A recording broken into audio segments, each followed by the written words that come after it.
Okay, I've got something really important to say to you before we start. Would you like to see my dog? So, it's been... Oh, God. Okay. I think the last time you saw Como was like a month ago, and I'm going to take a screenshot here if I can find it of how small he was.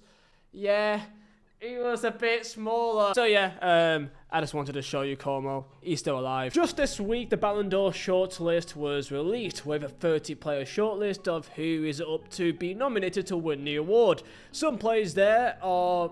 as you expect, and some players are ones that I absolutely love. The idea that Scott McTominay is genuinely an actual possibility to win the Ballon d'Or is one of my favourite stories in football. The guy went from being a complete meme of McFred and looking like my aunt, from looking like he should be part of the set of The Godfather. Going to Italy changes a man. And I'm being deadly serious, Scott McTominay could actually be like top 10 in Ballon d'Or. Not only just part of the Napoli side that won the league, but was a goddamn MVP of the entire league. So I speak on behalf of everyone. Scott McSauce should win the Ballon d'Or. Comment down below who you think should win the Ballon d'Or, as for the first time what feels like many years, it could genuinely be like 5 players that could actually win it. I can't actually tell you who's going to win Ballon d'Or. And if one of 5 players wins it, I genuinely wouldn't have much of an issue. So comment down below who you think will win it, like and subscribe, and of course Mazzala Designs for the best football prints, all made by myself as per usual. And let's get into it. Do you mind, mate? Okay, not bite that right now. So first things first, keep in mind that the awards ceremony is in just over a month on September 22nd. So basically, anything from here won't really put in consideration for this award. So let's get into the list here. So number 1 would be Mo Salah. Of course, a fantastic campaign last year, winning the Premier League and with an incredible goal tally. Premier Golden Boot and Playmaker Awards, 29 league goals and 18 league assists. Fantastic. And some will say that he's actually been overlooked. He's actually been underrated by many people in the footballing world. You will be surprised to hear that despite all these great campaigns he's had for Liverpool, he's only finished as high as 5th place in 2019 and 2022. And it is clear that Mo Salah really wants to win the award, even if he acts like he doesn't really mind too much. And it is clear to Mo Salah that he would really like to win it. It's something that really drives him forward. Don't forget, Salah broke the record for the most goal involvements in an entire campaign with 47, equaling Alan Shearer and Andrew Cole, and that was over 42 game campaigns, so 4 games extra. The numbers were unprecedented. The only thing that can hold him back is, of course, his performances in the big games, in the EFL Cup final, for example, in the Champions League against PSG, for example. Yes, he showed up in some big games in the league, and in the league that is his bread and butter, but in all other competitions, like the Champions League, that will be holding him back. It's something that was kind of used against Erling Haaland, despite that treble-winning year, winning all those trophies and scoring all those goals. In the big games, in the finals, he didn't score. He didn't have the final say in those games, which was used against him, in the same way that I fear it could do for Salah. Do I think Salah should win it? Well, in terms of goal involvements in the major leagues, he's at the top. So I would say he absolutely has to be top 3. Next up will be Raphinha, who was at one point seen as one of the favourites to win the Ballon d'Or back in maybe March time or even April time. Now it seems like it's been kind of slowing down a little bit. Only Salah racked up more combined goals and assists than Raphinha last year. And in those games he had some crucial moments, 5 goals against Real Madrid, the last minute winner against Benfica, and a hat-trick against Bayern Munich in the Champions League. Barcelona, of course, winning La Liga, winning Copa del Rey, and you can say that with his contribution, with his goals,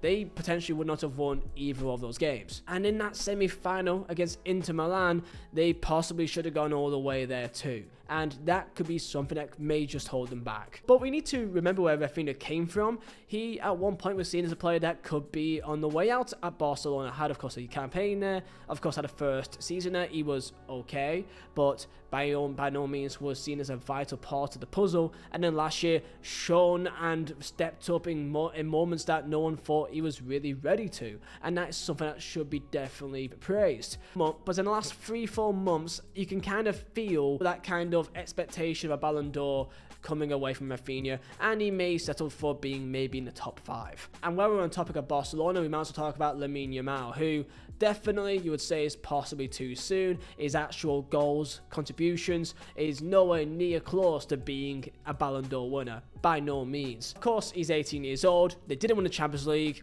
and he's not got that many goals. But no one can deny that he isn't really right now the most talented player in the world. For his age, the reliance on Lamine Yamal is incredible. The moments I remember when I watched him against Inter Milan, and when I just watched Barcelona, it's almost a case of give the ball to Yamal if you're in trouble, and he makes the game look incredibly easy, incredibly fun. And when you walk around, if you go on a holiday this summer, or if you've gone on holiday, you'll notice there's tons of kids out there, or just people in general, wearing Lamine Yamal shirts, the brand new shirt with the number 10 on the back. It's everywhere.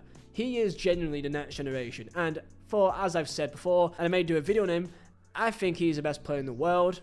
He won't win the Ballon d'Or, but he absolutely will do in the next 2 years. No doubt in my mind. So Lamine Yamal, maybe 8th or 7th in his voting. He won't win the Ballon d'Or. Now, of course, I've not talked about any of PSG's players. Of course, won the treble, won the Champions League, and almost won the Club World Cup on top of that. We need to talk about one or two of their players. Obviously being Ousmane Dembele, who scored 35 goals last campaign in all competitions and led them to their first Champions League title. And this is a player which, of course, had a few injuries, but had a few maybe attitude issues at Barcelona, and was seen as someone that was just never going to fully make it. Didn't have what it takes to be consistent, didn't have what it takes to take it too seriously, and I felt that way too at times. But under Luis Enrique at PSG, he's become a man obsessed. You've seen the clips of him in the Champions League final, the press that he put on Sommer, the press he has in almost every game he plays. He wants the ball, he wants to fight for the ball, and it's relentless. At his first season at PSG, he only scored 6 times, as Kylian Mbappe took all of the limelight at PSG. Now Mbappe's gone, they've become free, and they can show the world what they can do, and that is what he did. Big moments last year in the Champions League when it matters, big moments in the league when it matters. And look, when PSG won the Champions League and they had the parade at the Parc des Princes, they had chance of Ousmane Ballon d'Or ringing around the entire stadium. He's got that aura factor, which is a part of it as well, believe it or not. My only concern is because, you know, he plays in Ligue 1, that I think there'd be people maybe looking down on him as well for that as well. That's my main concern. Where for PSG, it feels like a real team unit. And, you know, for Sam, from that final, the main player that got the headlines was, you know, Vizeh Doué. So even though Dembele will be seen as the best player at PSG, he isn't seen as the main guy that, you know, you can rely on, because it feels like a real team effort, which is unlike my next player here, Cole Palmer. Cole Palmer is Chelsea FC. Now, do I think he is a Ballon d'Or winner? No, I don't think he is right now. But I definitely think he'd be in top 10. Could even sneak into top 5. It kind of depends on how they rate the Club World Cup. Of course, Chelsea wasn't in the Champions League, so that will, of course, be a massive issue. He won't win the Ballon d'Or, of course, but I think he could be maybe 7th or 6th. And I got a feeling that they may put some real emphasis on the Club World Cup, and of course, he was incredibly good in that final and really put on a world stage what he can do, not just in the Premier League. But you do need to remember that in the Premier League campaign, he had a run of 22 games for Chelsea where he got 1 goal and 3 assists in 22 matches, which ain't the numbers of a Ballon d'Or winner. But because of that Club World Cup, he genuinely will be in that top 10, I feel like. And also, fair to add, his performance in the Conference League final against Real Betis, that assist as well for Nicholas Jackson was world class. So his performance in the final of the Conference League and also World Cup, it'd be easily in top 10. Adding into that top 10, you'll be probably seeing the likes of a Coutinho at PSG, a Nuno Mendes at PSG, and Kavicha Kvaratskhelia. I think that's the best way I can pronounce his name. They will all probably be in there. Nuno Mendes and Coutinho, I think, is guaranteed for the top 10 because they also not just won the treble in the Champions League, but also the Nations League for Portugal, which they will also keep in consideration. Coutinho, of course, being the beating heart of PSG, and, you know, gone from what was a, you know, kind of somewhat of a bit part player at Wolverhampton Wanderers, now becoming the core fundamental midfield piece of what was, and I guess to people still is, the best team in the world right now. And I want to just emphasize Scott McTominay, he could be a Ballon d'Or winner.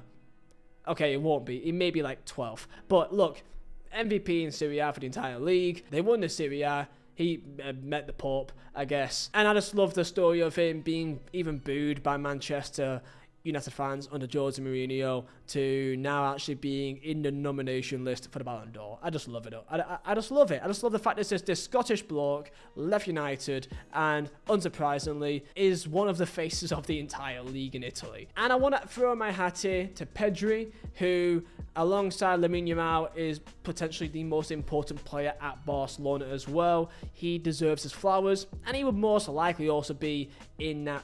You know, I want to say he'd be in top 10, but I feel like he's kind of underrated. I think he may even be less than that, even though I feel like he shouldn't be. But Pedri deserves his flowers absolutely as well. And I guess I've got to mention Harry Kane or maybe Mbappe, but I don't think Mbappe can be really mentioned because they won nothing. Harry Kane, at least they won the Bundesliga, and, you know, that was really it. But all the goals in the league, 26 goals in Bundesliga, again, is good, great numbers, fantastic numbers. But I can't see whether Harry Kane is in the top 10, personally. So, honestly, this could be the most open Ballon d'Or of all time. I genuinely can't tell you who will win it. I can't even tell you the sure thing top 3.